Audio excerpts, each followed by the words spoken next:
This is Weird News Daily. I'm Rich Thorcell, and let's take a look at some of the oddest stories making the news in the past 24 hours.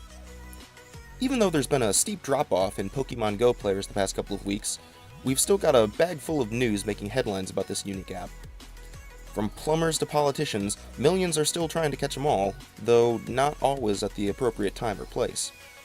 In Norway, the leader of the Liberal Party was caught playing the game during a hearing on military base shutdowns, not even trying to hide her phone as people snap pictures of her mobile obsession. With those stumbling across military bases themselves to catch Pokemon, maybe she was just looking for additional evidence to support closures on the docket? Pokemon Go may cause people to go a little crazy, but not as much as the story about a murderer in Dallas who was accidentally released from jail, seemingly without any trouble at all. Tony Carson, accused of killing an on-site doctor, was set to be transferred to another facility, but in a serious paper mix-up, had been granted permanent leave from the jail altogether. As of this taping, police are still on the lookout for this homeless man, but the most troubling part? It took 5 days for anyone to catch this mistake, showing yet again another glaring hole in our prison systems that show no sign of getting fixed anytime soon.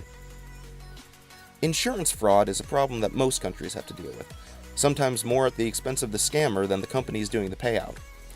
I mean, some people would even sacrifice an arm and a leg for a payday. Someone took this literally when it was reported that a Vietnamese woman paid a friend $2,000 to cut off her arm and foot in order to collect over a $150,000 insurance claim. After police discovered this sick fraud, the result was that the woman was now not only out her insurance money, but a couple of limbs. Finally, getting to work can be a pain. Sometimes it would seem easier just to fly there, even if we work in the same neighborhood.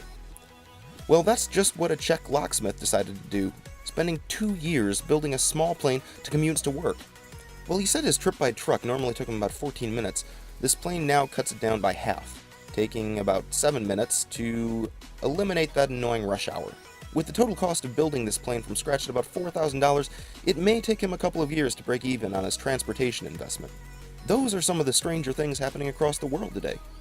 Did we miss something that should have made our list? Leave a comment below, and as always, we love when you sub. So click our subscribe button, or check out some of our other programs on Straight Up.